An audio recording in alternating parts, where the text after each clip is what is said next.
If you were an aspiring historical biographer, or honestly, just someone completely fascinated by how titans of industry are actually made, you are absolutely in the right place. In this explainer, we're going to treat the life of Enzo Ferrari as a kind of narrative case study.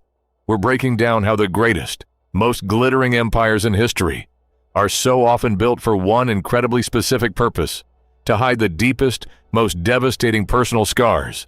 Everything we're diving into today comes straight from the insights in Enzo Ferrari, the Blacksmith's boy, and the Prancing Horse. You know, as biographers, we're always looking for that one massive juxtaposition that perfectly defines our subject. Think about what the world sees today. An $85 billion empire. We're talking carbon fiber, high-tech wind tunnels, neon lights, just absolute luxury. The Prancing Horse is basically a secular religion in the world of motorsport. But if you strip away all those millions, you don't find a sleek corporate boardroom. No, you find a story. Born in the pitch black of an 1890s Italian blacksmith shop, you find a 10-year-old boy completely covered in soot, clutching a hammer next to a pile of burning coal. Enzo spent his entire life running from that origin, essentially using the smoke of burning rubber to hide his past. Section 1 forged in deep tragedy. Okay, so this arrow right here is the absolute foundation of his character. Enzo was born in 1898 in Modena, Italy, and grew up in this gritty world of iron, working with his blacksmith father Alfredo. The spark for everything happens in 1908. His dad takes him to his very first automobile race at the Circuito di Bologna, and back then, these cars were just monstrous, violent machines. Death was literally a common spectator, but to 10-year-old Enzo, it was an absolute revelation. He wanted to tame those beasts. But then, as it so often does in these epic historical narratives, the universe slams on the brakes. Italy enters World War I in the freezing winter of 1916. His father dies of pneumonia. Just weeks later, his older brother Dino, who is fighting on the front lines, succumbs to illness as well. Enzo is drafted, forced to shoe mules in these incredibly brutal conditions. And then the Spanish flu pandemic tears through his barracks. By 1918, he survives by what is frankly a sheer miracle. But his comfortable life is entirely gone. He walks back into Modena completely alone and absolutely penniless. Section 2. Rejection fuels the engine. So a really crucial point in any biography is how society treats the desperate.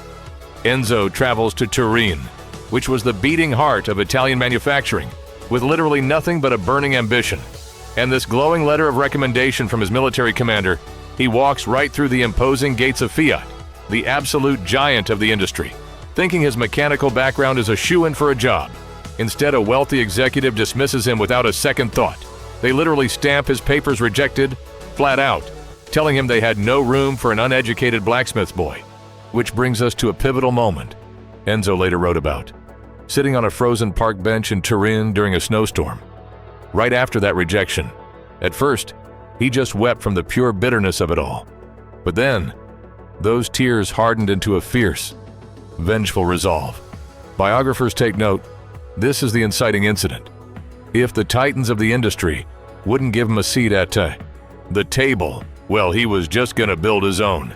He took exhausting, incredibly dirty work at a small local garage, tearing apart military surplus trucks and converting them into passenger vehicles, saving every single lira until he could finally buy his own second-hand race car.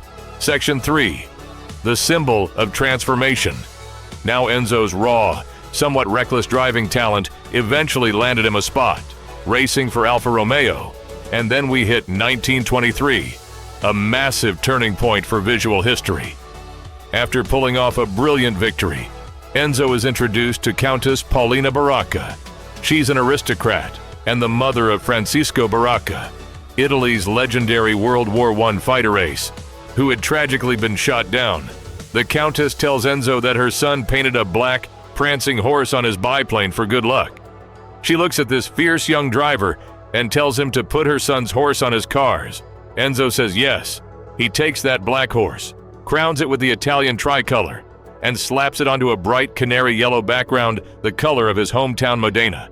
The shield of war is transformed into a shield of speed. Effectively, he took his raw, gritty working-class talent and crowned it with a powerful, aristocratic emblem. Section 4. Funding the ultimate obsession. Eventually, Enzo realizes his true genius isn't actually behind the wheel, but in organizing the brilliant minds who built the cars. So in 1929, he found Scuderia Ferrari, creating the world's first major independent racing stable under Alfa Romeo, but, his fierce independence caused some massive friction. By 1939, he walks away from Alfa, but they slap him with a legal clause, barring him from using the name Ferrari on a car for 4 entire years. Then World War II breaks out. To protect his factory, he moves to Maranello, manufactures machine tools for the military, quietly supports the resistance, and somehow survives 2 separate Allied bombings, finally emerging from the rubble in 1947. The very first true Ferrari rolls out, the V12-powered 125s, and get this, in its first race, it breaks down just laps from the finish line. Most people would totally despair, right? Enzo just smiled and called it a promising failure. Sure enough, 2 weeks later, they won the Rome Grand Prix. You have to understand that Enzo possessed a highly unorthodox business mindset.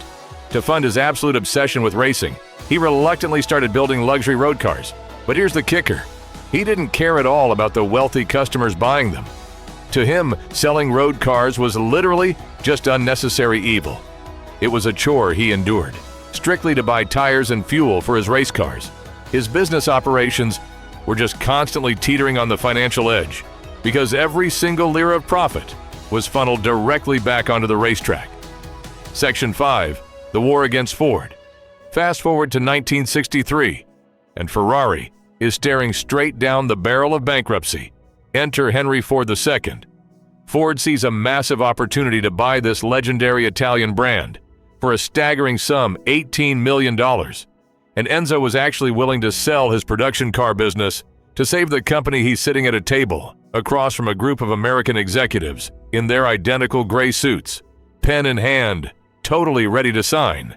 But right before he signs, Enzo spots something, a hidden clause. The contract stated that Ford would control the racing budget, meaning Ford could essentially tell Enzo whether or not he was even allowed to race. To Enzo, this wasn't just some standard corporate business deal. It was a profound insult to his very existence. He highlights the clause with his trademark purple pen, slams the pen onto the table, completely erupts in a fury of biting Italian prose, insults the entire Ford corporate hierarchy to their faces, and just storms right out of the room, leaving all of them completely stunned. Well, a humiliated Henry Ford II wanted absolute revenge. He immediately opened up the endless Ford corporate vault and gave his engineers one strict order: build a machine with the sole purpose of destroying Ferrari at the world's most prestigious endurance race, the 24 Hours of Le Mans. It took years and millions upon millions of dollars, giving birth to the legendary Ford GT40 and sparking, quite literally, the greatest, most bitter rivalry in the entire history of motorsport. Section 6. The Legacy of the Horse. Enzo Ferrari lived to be 90 years old. He outlasted his rivals. He survived his harshest critics, but tragically, he had to endure the devastating loss of his beloved son Dino to muscular dystrophy at just 24 years old, and in a twist of profound, almost poetic irony, to finally survive financial ruin. Later in his life, Enzo sold a majority stake in his company to Fiat, the exact same company that had ruthlessly rejected him as a boy, but absolutely true to form. He maintained complete unquestioned control over his racing team until his dying breath in 1988. He was an autocrat. He was deeply demanding. He viewed the world through dark sunglasses, hiding those old scars till the very end. Which really leaves us with a final thought for our explainer today. Is true greatness given, or is it only extracted through struggle?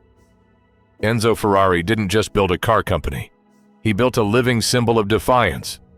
So the next time you see that $85 billion empire, or you spot that famous black horse on a field of yellow, I challenge you to look a little deeper. Remember that it doesn't really belong to the billionaires who drive the cars. Today it is ultimately just a monument to an orphan boy who sat crying on a frozen